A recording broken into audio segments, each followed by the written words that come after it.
Good morning, jazz lovers. I'm here today with two very special people. Nell Blachford, who is a collections manager at the Australian Jazz Museum, and a man who has a great story to tell, and I'm very happy to be here with you to help share that story. He has an encyclopedic knowledge of Australian jazz, and so it's great to be here today with you. Thank you so much for agreeing to sit down with me and have a chat. It's a pleasure, Marj. Fantastic. Steve Maz is on the camera and audio, so thank you, Steve, and both of us for being here. Okay, so we're at the Australian Jazz Museum, and I thought today we would just speak a little bit about that. The Australian Jazz Museum is just about to celebrate 30 years since it started.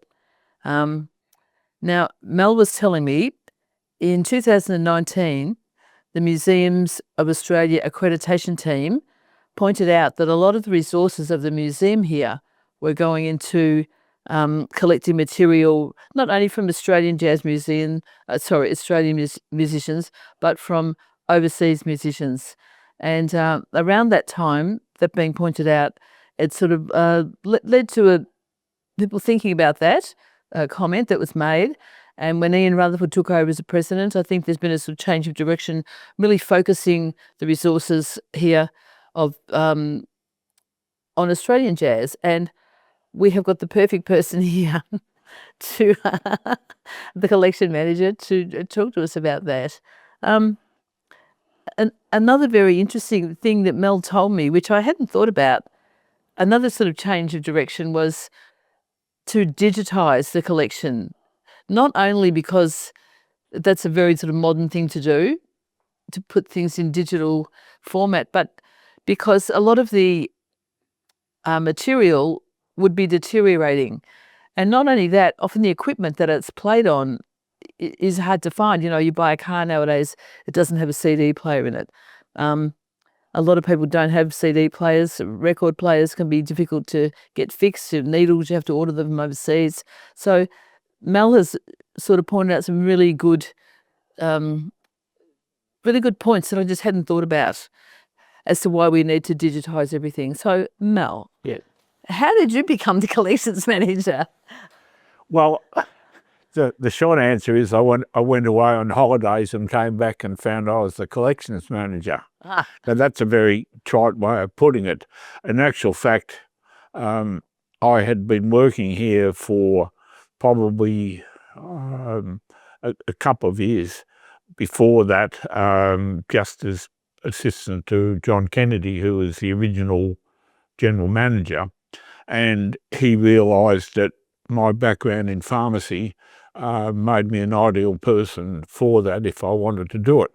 And the reason why I say that it's set up to make it easy was that I had spent my whole life in pharmacy making sure that I didn't kill anybody, but by doing a lot of small inconsequential things in a very accurate way, correct names and correct tablets and correct doses. And it's exactly the same thing when you're running a museum, that you've got to make sure that you've got the names correctly, you've got the right number on objects, where you say you've stored them is where they're stored, and so on. So that's the background to it.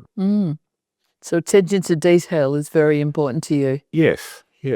Because in effect, if you don't file things in the right spot, to all intents and purposes, it's lost. Because in a museum where we've got 50,000 plus items, to try and locate something that's been put in the wrong spot is a real challenge. Be very hit and miss, wouldn't it? Very, yeah. So that's the foundation to how I came to be there. Now, do you want me to talk a little bit about the digitisation? If you'd like to. Yeah, because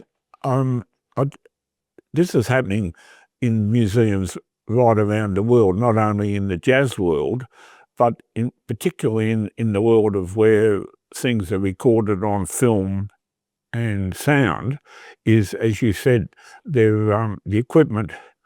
We've gone from shellac records prior to 1950, through the tape era, the audio cassettes, the CDs, and now what we're doing, we're up in the cloud, and that's of course another issue for future generations. How do you record and archive sound that doesn't actually have a physical form? Like the modern, they're all downloadable, but there's no physical form for them. So that's another challenge that we've had to deal with. So essentially, what we're doing with all our sound and videos, and paper-based as well, is that it's a race against time, because the material is deteriorating, reel-to-reel tapes. The equipment, as you said, that to play them on is wearing out. And for example, at the moment, people are digitising reel-to-reel tapes on tape decks, but nobody's making the replacement heads for those tape decks. So when they're gone, there's not going to be any way to retrieve that material. So that's digitising. The other thing too is that we've really made the move to become a digital museum where people can access the music and the videos and all our vast collections from anywhere in the world. And that's where we're in the process of transition to that now, with a new website that will begin to show that. Do you find that an exciting development? I think it is. It's a bit from anywhere in the world. It's a bit overwhelming in a way, and that's why I pay tribute to the fact that our current president, Ian Rutherford, has a digital background, and he's really been driving this with the ability to be able to do it. I've been reasonably computer literate, but the rate of change is just so rapid that that you've got to be up with it to be able to do it. Yeah. Pharmacy. Yeah. When I first spoke to you about being interviewed. I'm sorry. I didn't realize you were a pharmacist then. You'd been a pharmacist. Yeah. Has it been a career? What's that been like for you, being a pharmacist? Well, my career in pharmacy started in 1960 when I was released on an unsuspecting public when I was registered as a pharmacist in Victoria.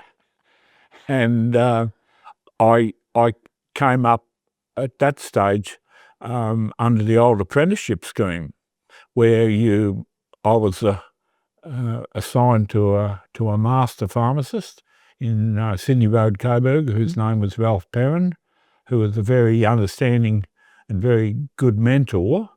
And so that was through the Victorian College of Pharmacy, which was in where the RMIT building is in Swanston Street these days. Yeah. And then in my last year, we went up to the new college, which was in Royal Parade in Parkville, which is subsequently now part of Monash. Melbourne Uni?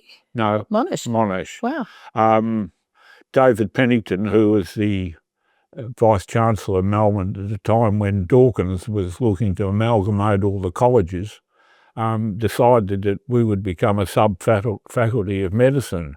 And we said, no, we're not going to do that. And Monash took us on. And it's interesting that under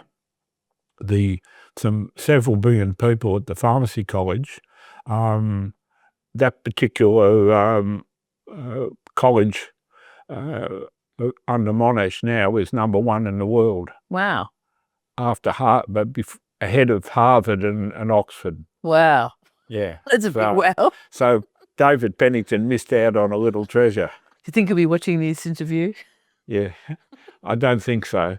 But so my career in pharmacy was very much involved that I did the usual thing, which was to get out of Australia as soon as I possibly could after I was registered. So I worked for a couple of years and then went to England, which was the traditional things to do in those days. And because we had reciprocal registration in the UK, we just walked into, there was plenty of jobs.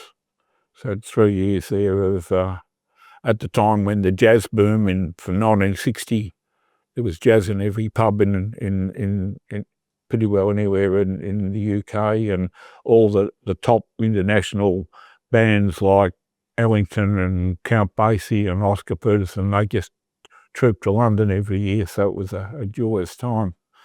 And the other thing I was thinking about, just talking to you about here today, is that Melbourne in the late 50s was a very boring place. It was unbelievably boring. And I think the only thing that really rescued Australia, and certainly Melbourne, was the importation of 200,000 Greeks and Italians who transformed this country into what it was today. Those two particular nationalities. More colour and vitality. And food. That was combined with the social times about it then, that the pubs closed at 6 o'clock. There was, one of the things that I was reflecting just recently is seeing a group of young women sitting around drinking and having a glass of wine and a relaxed atmosphere in a cafe, and that was something that would never have happened in that period of time. In Melbourne. Yeah. Were you seeing that over in England?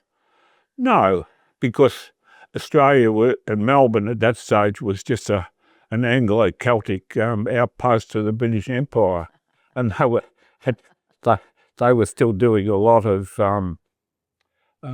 very, we don't do that. We don't do that here.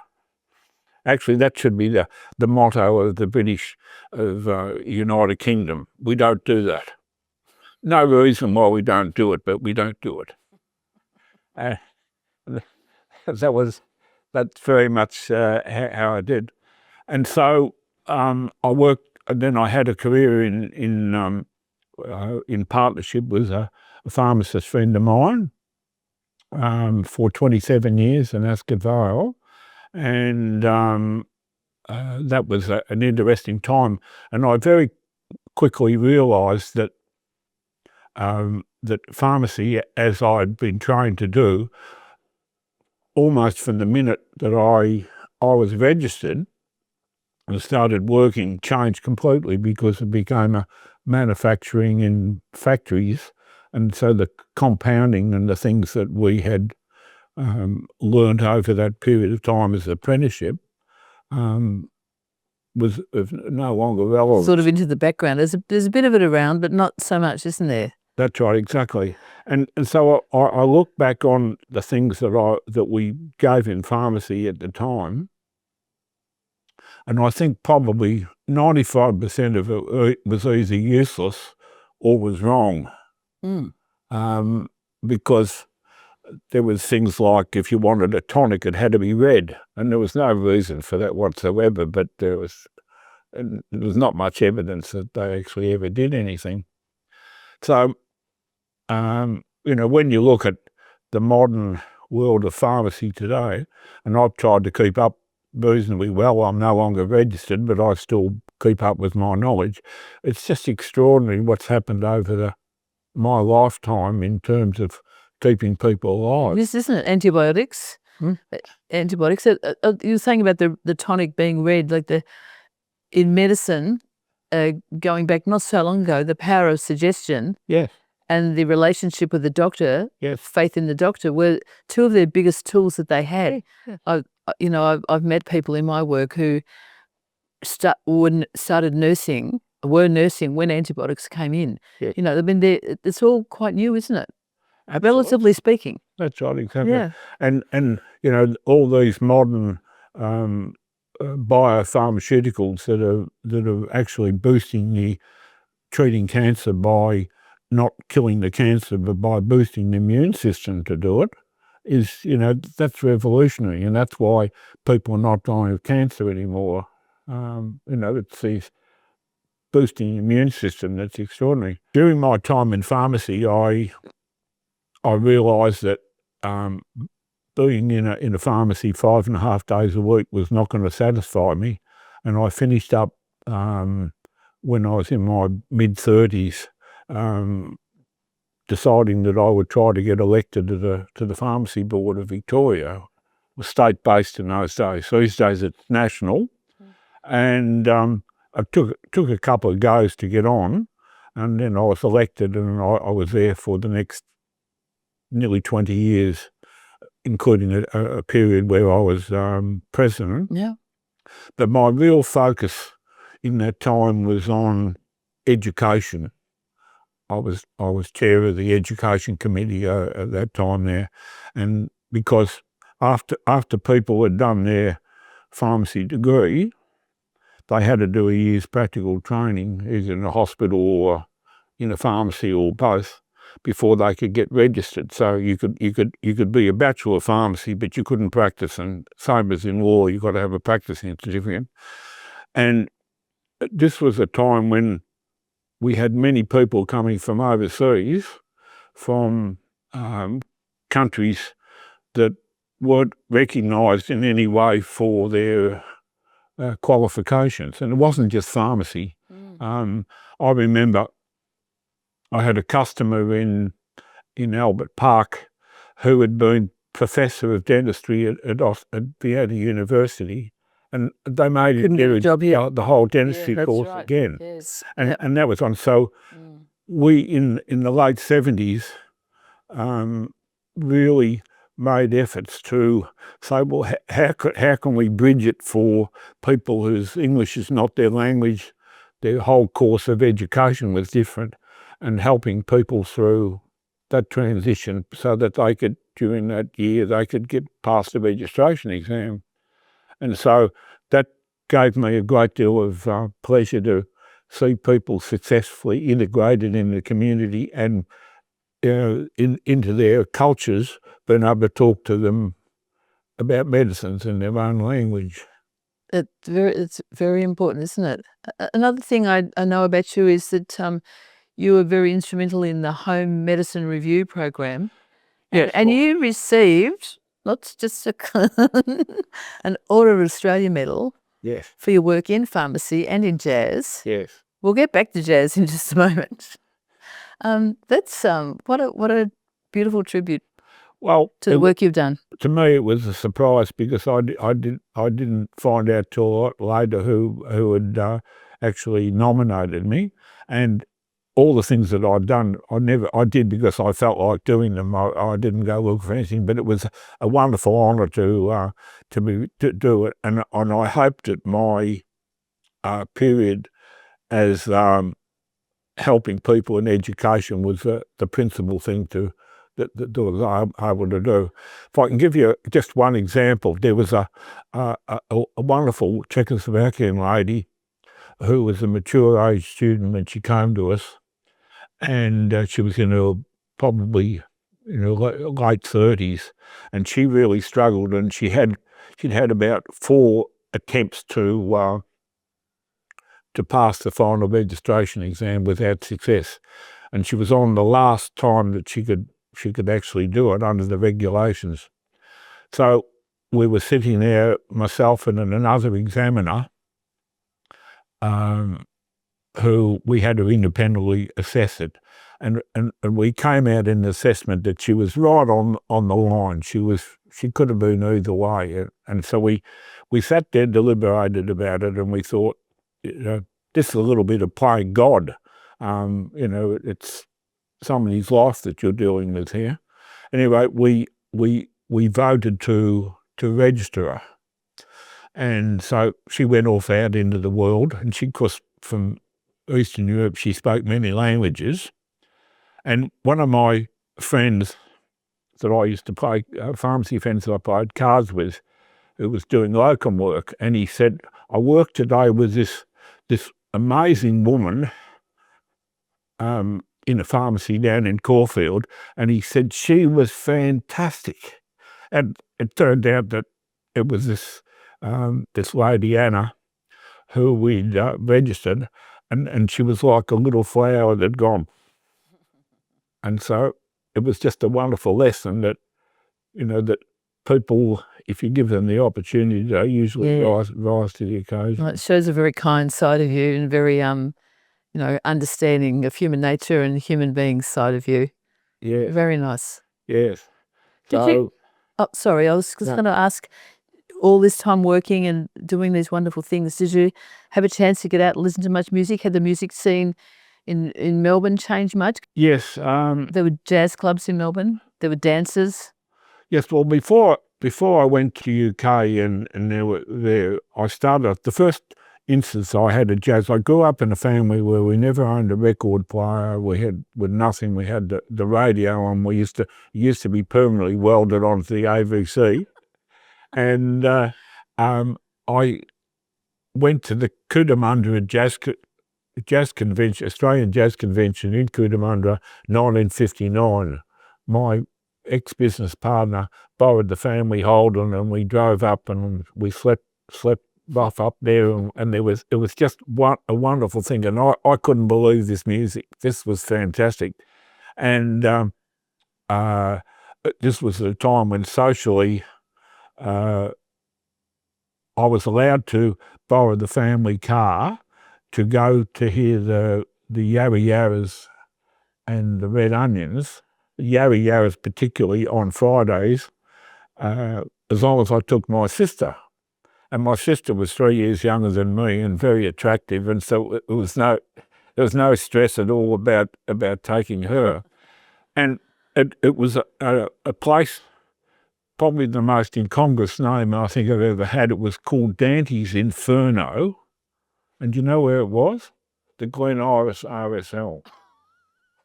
Now, if there's anything... It's a come down, isn't it? But it was interesting. And this was a whole new revelation to me, this incredible music that I never, ever heard. Not even over in England? You hadn't heard music like that? No, I hadn't been to England at that stage. So this was the background to it. And so I was hooked onto this jazz. This was fantastic. It was a social life. Because you've got to remember, in the late 50s and 60s and that there, if you wanted to meet people socially, girls, you either went to town hall dances, which was, Pride of Erin and Foxtrot and all the rest of it was the big bands, or you went to jazz clubs because there was no pubs to go to, and all shut, wouldn't they?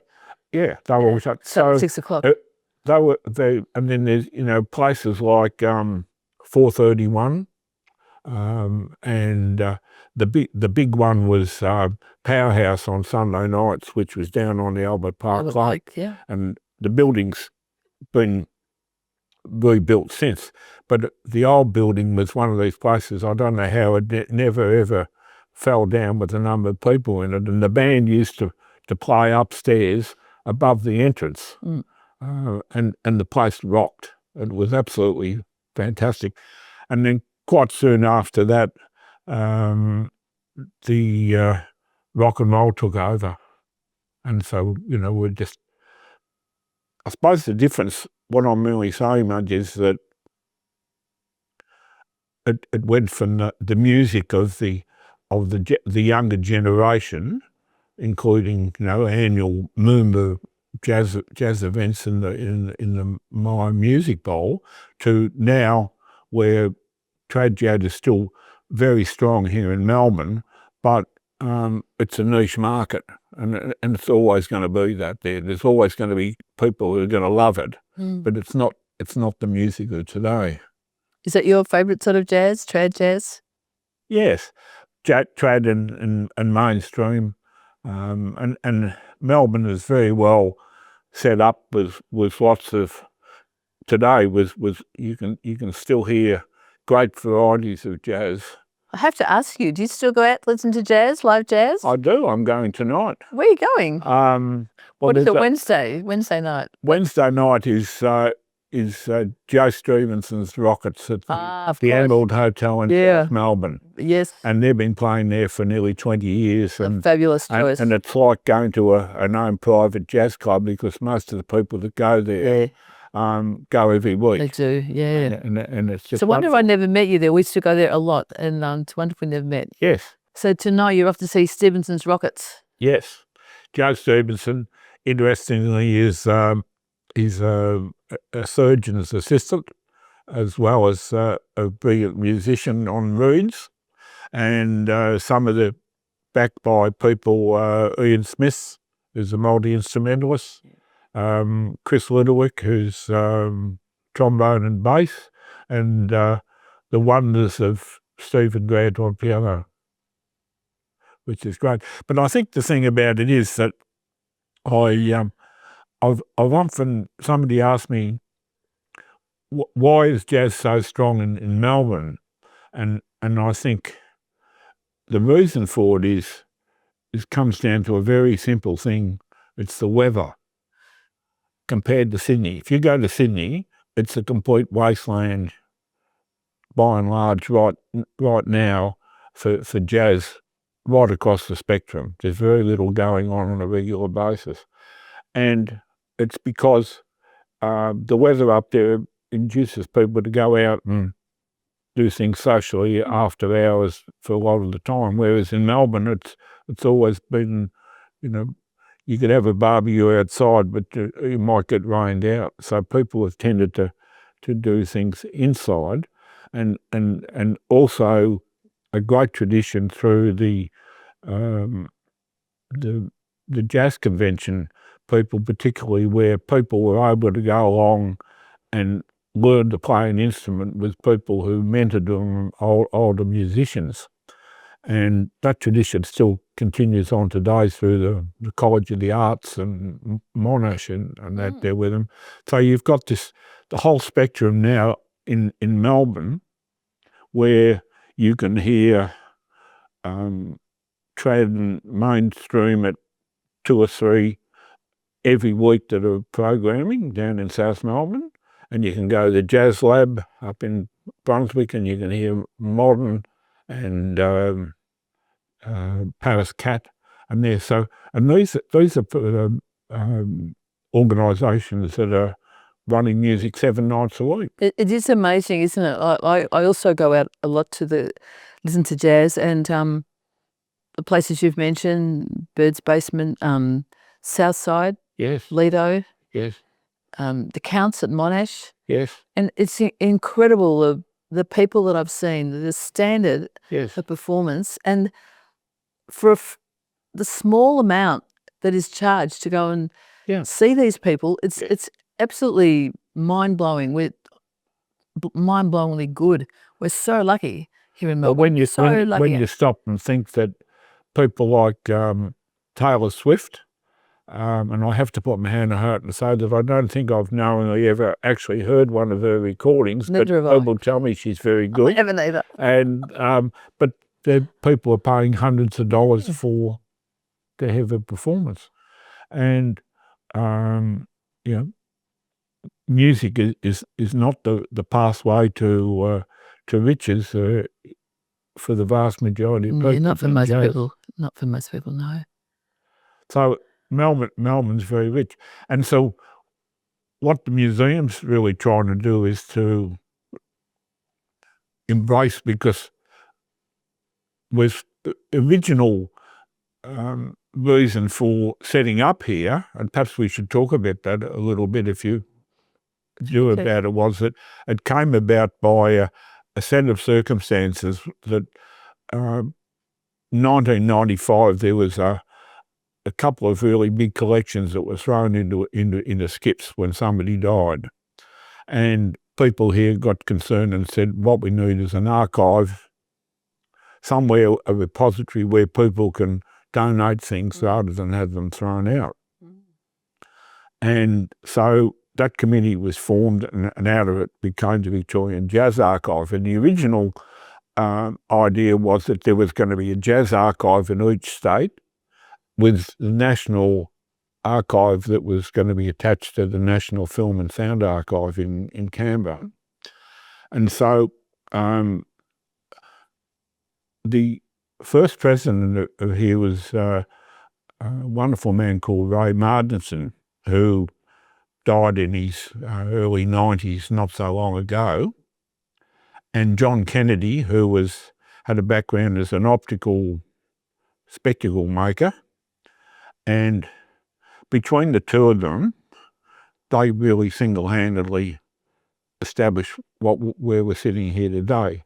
How it came about that this building, which is a former Border Works truck servicing building in Wantirna, came because Ray Marginson was part-time chairman of the Board of Works, which was the forerunner to Parks Victoria and at the time. And he said, have we got any buildings that we're not using? And they said, oh, well, we've got this old truck servicing place out at Wantirna. So they came and had a look. It was just a Nissan hut. There's nothing here. And he was able to negotiate a lease on it on a very modest rent.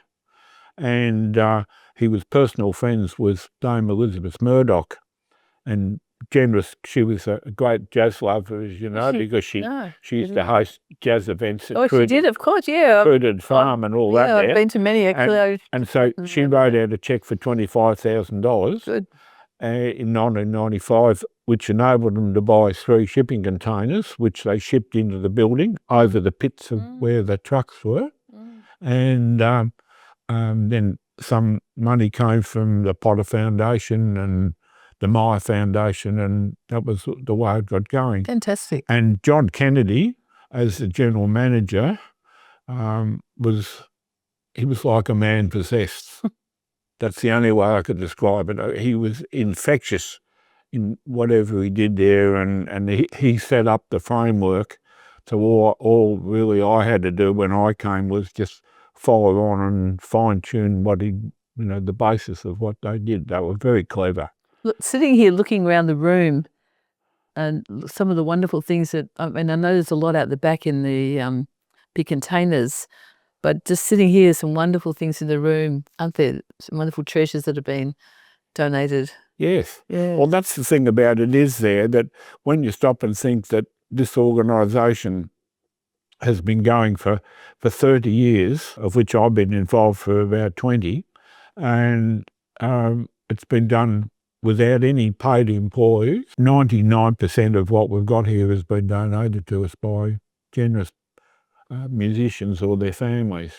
And jazz musicians come here and play. It's not just a museum for archiving things, isn't it? It's also an entertainment space. Yeah. People come and they have a tour, learn about the Jazz Museum, and bands come and volunteer their time and entertain. Yep. Volunteers serve lunch to them. So it's much more than a museum, isn't it? Yes. And I think what it really comes down to is the generosity of people with their time. And a lot of people love jazz. to do it. I mean, I found it just been a wonderful experience to me in my retirement from when I finished in pharmacy, because I was never going to be any good at golf. And I can remember my dear wife, Margaret, saying to me, well, I married you for better or for worse, but not for lunch. You better get out and find something else to do. So this was just, and people have asked me in the last little while and say, well, what's it like to be retired? And I say, I don't know. I'll let you know when I retire. I'm just not getting paid, but I'm still just busy working away. And I think... You learned the piano when you were little, didn't you? I did learn the piano when I was from about 7. It seems to be a common age to start for people, I think. They start. Did you do the exams and go through that? Yes, I did. Yeah, I did that, and I did a subject. But I quickly realised that I had reasonable mechanical ability to be able to learn to read music, but I had almost zero improvisation skills. And eventually my teacher goes up on me because she said that you're not playing the notes that are on here. I was swinging a little bit on things that shouldn't be. I always had a bit of a sense of rhythm. So I still appreciate just the sheer ability of people who can produce music off the top of their head. So you have you talked about the pianists at Stevenson's Rockets. I mean, you talked about all of them, but I just felt like you had a special soft spot there for the pianist, Stephen Grant. Well, Stephen Grant is probably one of the most talented musicians that you would meet anywhere in the world. And I've had a lot of discussions with Stephen over time. I'm in awe of his melodic ability to be able to just play the most amazing chords and harmonies. And I asked him, and I said, how do you manage to do that? And he said, he said, it's muscle memory. He said, I don't even think about it if I'm playing a tune that I know the melody and the chords of. He said, my hands and my mind have played the chord and the run before I've even thought about it. Yeah. And it's an interesting concept about it. I don't know. To me, it's a complete mystery. It is. It's muscle memory, but it's more than that, isn't it? It's more than muscle memory, don't you think? I mean, muscle memory is things that you practice and practice over and over again. Yes. But then there's something magic that happens sometimes where, a run, a progression, is just something different is played. Yes. I was talking to Bob Sedergren once, and I said, just watching you playing, it's almost like you just think it and your hands do it. And there's just a complete, line from brain to hands and nothing in between. Yes. He said, yeah, that's what it feels like playing. It's just, I don't think about it. I just think it and it happens. Yes. But I don't think about how to do it. Yes. It's brilliant, isn't it? Watching really good musicians, it's so inspiring. Yeah. Awesome. It is. It's just in awe of the whole thing. And, even just the simple things like somebody were doing a vocal will call out, oh, we're going to do that in E flat. And they just change gear and, just... Okay. So... What other musicians do you love or like to listen to? Bands, musicians? Well, I've got a very wide lot of musicians that I enjoy. I loved. I'm particularly interested in pianists because I think the piano is such an amazing instrument when it's well played. People like Oscar Peterson. I can remember seeing him at a concert at Dallas Brooks Hall, and I was with my wife Margaret, and she was sitting at an interval. Peterson was just there, just doing his most magnificent harmonies and technique that he had. And the chap who was sitting next to my wife said, do you play the piano? And Margaret said, I don't. He said, well, you're lucky. He said, I'm going home to burn my piano. He just couldn't believe the thing there. I'm not too sure that I like very much of what goes for. It's not really jazz in some ways these days. It's what I would call improvised music. If it doesn't have some melody in it there somewhere, it's not my particular choice. But in my job here as collections manager, I've adopted a very agnostic view about it. It's got nothing to do whether I like the music or not. And I think the most important thing is that we embrace the music of the past and acknowledge it, but realise that the music of the day is the music that's been created, and in 30 years' time, that'll be part of the history, and it'll keep evolving because that's what life's all about. So what I've spent a lot of time over the last few years is reaching out to young musicians of today and to say your music is important and we want it. Huh? and most cases they're very responsive to that. There are some fabulous musicians, Absolutely. aren't there, young musicians, and great pianists. Yes. Wonderful pianists. Yeah. You know, people older in their 50s and 60s and 70s, but also some young ones who are beautiful players. Not playing necessarily very modern discordant music, but it's beautiful harmonic music. Yes, and I think it's wonderful. So that's the continuum about it. What I've really tried to do here at the museum, and supported by some incredible people in volunteers here, is to make this such an important organisation that can't be ignored because it's too important. The government's fairly successfully doing that at the moment by ignoring us. But that's sadly, we don't have anybody I don't think in state or federal politics that's really got a musical bone in their body. I think they job it out to other people and do it. But what we need is a passionate musician. James Morrison, for example, what a wonderful politician he'd be for getting some music for the Prime Minister, maybe? Prime Minister? I don't know. I think he's probably too busy to be Prime Minister, but we desperately need, because when you see the number of people who come to the jazz festival, International Jazz Festival in Melbourne, and they're all sellouts, every one of them, but it's totally ignored by the as part of the business function of our country. It doesn't register. It is very illuminating, isn't it? When you see the really big crowds like that, and you think, wow. Yeah. Yeah. Yeah. There's not so much support, sadly, for our homegrown musicians. I don't think any of them had a pay rise in probably 10, 20 years. They're still getting the same amount of money that they got 10 years ago, which is really sad. I'm happy to pay a cover charge to hear people, because it's worth doing. So it's been a wonderful life for me. You've done some. I don't know what made me think of it just now, but maybe that twinkle in your eye. I was just remembering you telling me a story how you hitchhiked across America. Is that right? I did.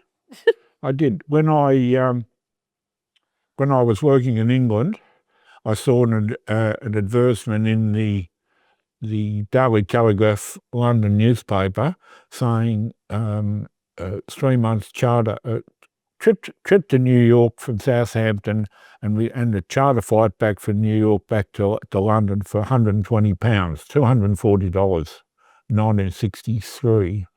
And so I took off with one of my mates on the ship across the Atlantic was a boat called the Aurelia, which was one of the migrant ships that used to come down here to Australia.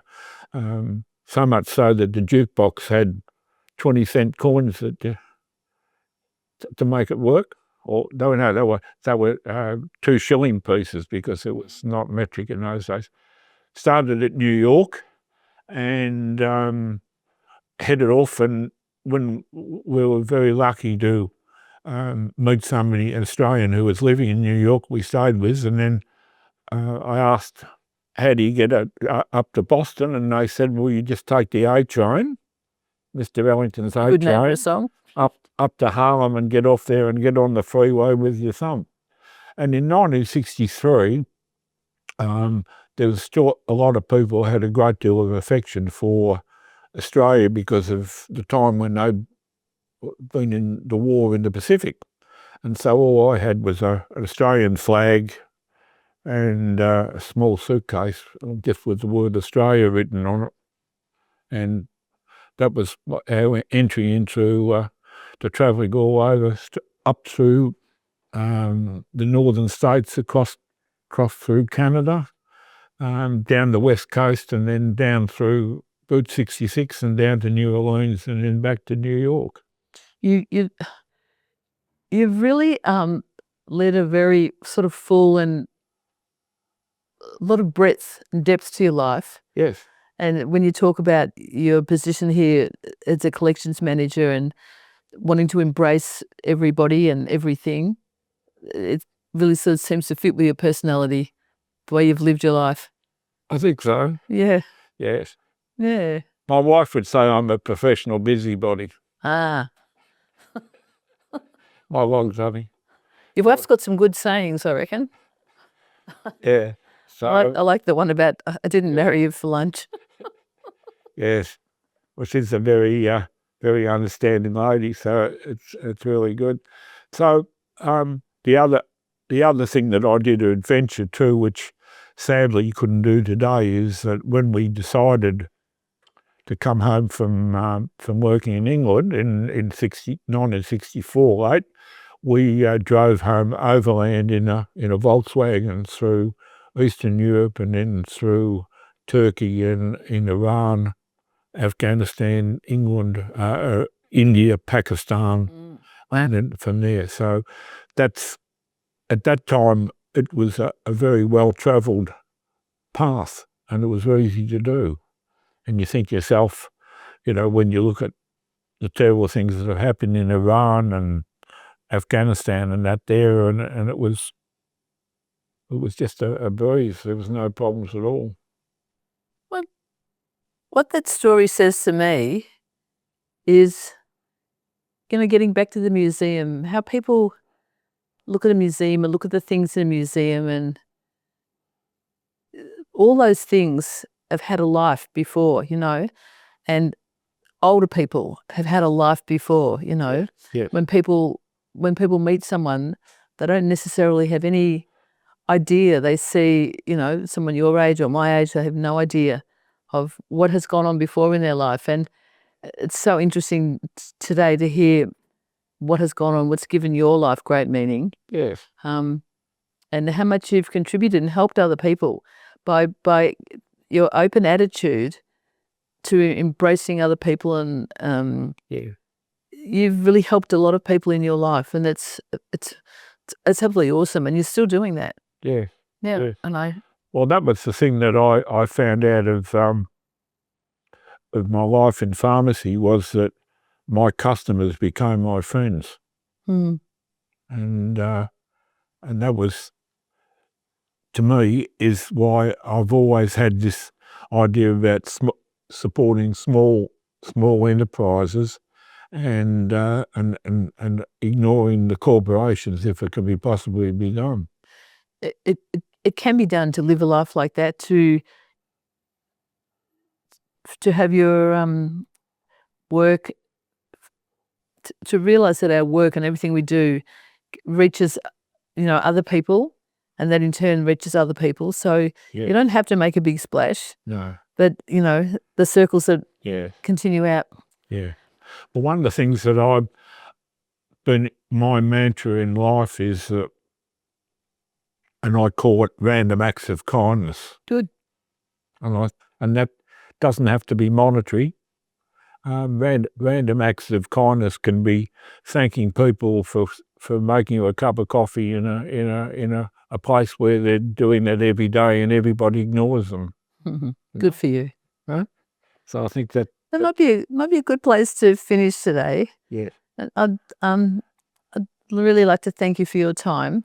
Is there anything else you'd like to say before we finish up today? Oh, there's probably lots of things that we think there, but I think you probably extracted the essence of me, and I think that's really nice. And so thank you for the effort. I'm honoured that you think my life is of interest, that it's worthwhile recording. So it'll be especially for my family, who at some stage will look at this and say, well, I didn't know that about him. I hope so. It's been a great pleasure to be here with you today. I sincerely mean that. Yeah. Thank you. Thank you, That's Mel. really great. Thank you.